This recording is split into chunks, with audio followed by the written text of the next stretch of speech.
വനനിയമത്തിൽ മാറ്റം വരുത്താനായി ഗസറ്റിലിറക്കിയ വിജ്ഞാപനം ജനങ്ങളുടെ മേലുള്ള വെല്ലുവിളിയാണെന്നും ഭരിക്കുന്ന പാർട്ടിക്ക് പോലും ഉദ്യോഗസ്ഥരെ നിലയ്ക്ക് നിർത്താൻ കഴിയുന്നില്ലെന്നും മുൻ DCC president advocate Roy K Paulose ഒന്നാം പിണറായി സർക്കാർ അധികാരത്തിലേറി 20 ദിവസത്തിനുള്ളിൽ കർഷകദ്രോഹ നടപടി ആരംഭിച്ചതാണെന്നും റോയ് കെ പോലോസ് പറഞ്ഞു.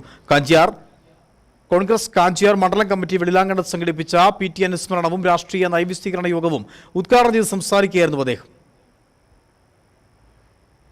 വനം വകുപ്പ് സമാന്തര സർക്കാരായാണ് പ്രവർത്തിക്കുന്നതെന്ന് പറഞ്ഞ് MM മണിയും CB വർഗീസും വനം വകുപ്പ് ഓഫീസിന് മുന്നിൽ സമരം നടത്തുന്നത് നാണക്കേടാണ്. ഭരിക്കുന്ന പാർട്ടിക്ക് ഇവരെ നിലയ്ക്ക് നിർത്താൻ കഴിയുന്നില്ല. ഈ സാഹചര്യത്തിലാണ് 430 പഞ്ചായത്തിലെ ജനങ്ങളെ ദുരിതത്തിലാക്കി കരിനിയമം നടത്താൻ കരട് വിജ്ഞാപനം ഇറക്കിയിരിക്കുന്നത്. ഈ കരട് പിൻവലിച്ചില്ലെങ്കിൽ ജനങ്ങൾക്ക് ജീവിക്കാൻ കഴിയാത്ത സ്ഥിതി ഉണ്ടാകുമെന്നും റോയ് കെ പൗലോസ് വെള്ളിലാങ്കണ്ടത്ത് പറഞ്ഞു. ഈ കേരള ഗവൺമെന്റിന് നേതൃത്വം നൽകുന്ന CPM-ന്റെ മുഖ്യമന്ത്രി പിണറായി വിജയൻ 2 ചങ്ങണ്ടെന്നൊക്കെ പറയുന്ന ചങ്ങാതി നാട് ഭരിച്ചുകൊണ്ടിരിക്കുമ്പോ വനം വകുപ്പിലെ ഒരു ഉദ്യോഗസ്ഥനെ നിലയ്ക്ക് നിർത്താൻ കഴിയില്ല എങ്കിൽ നിങ്ങൾ ആരോടായി കുറ്റം പറയണത്? നിങ്ങൾക്ക് നാണമില്ലേ? നിങ്ങൾക്ക് ഫോറസ്റ്റ് ഓഫീസിന് മുമ്പിൽ പോയി സമരം ചെയ്യാൻ? നിങ്ങൾക്ക് നാണമില്ലേ DF ഓഫീസിൽ പോയി സമരം ചെയ്യാൻ?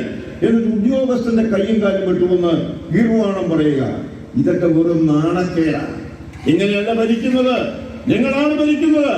നിങ്ങൾ പറഞ്ഞാൽ കേൾക്കണം, നിങ്ങൾ പറയുന്ന അനുസരിക്കണം, ഗവൺമെന്റ് പറയുന്ന അനുസരിച്ച് പ്രവർത്തിക്കണം. അതാണല്ലോ ഉദ്യോഗസ്ഥന്മാരെ വെച്ചിട്ടുള്ളത്. ആ ഗവൺമെന്റാണ് ഇപ്പൊ ഇതുപോലെയുള്ള ഒരു പുതിയ കരി നിയമം കൂടി ആരോടും ആലോചിക്കേണ്ട, ആരുടെയും അനുമതി വേണ്ട, ആരെയും കസ്റ്റഡിയിലെടുക്കാം, എവിടെയും പരിശോധിക്കാം എന്നുള്ള നിലയിലേക്ക് വന്നിരിക്കുകയാണ്. PT തോമസ് 3ാം അനുസ്മരണവും രാഷ്ട്രീയ നയവിശദീകരണ യോഗവുമാണ് വെള്ളിലാങ്കണ്ടത്ത് സംഘടിപ്പിച്ചത്. കോൺഗ്രസ് കാഞ്ചിയാർ മണ്ഡലം കമ്മിറ്റിയാണ് പരിപാടി സംഘടിപ്പിച്ചത്. യോഗത്തിനു മുന്നോടിയായി PT-യുടെ ഛായാചിത്രത്തിനു മുന്നിൽ പുഷ്പാർച്ചനയും നടന്നു.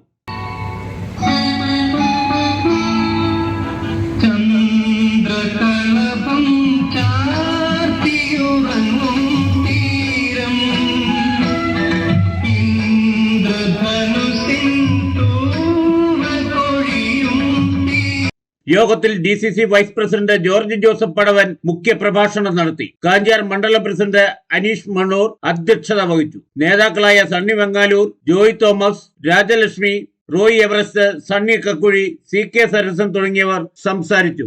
Idukki vision news, Kanchiyar.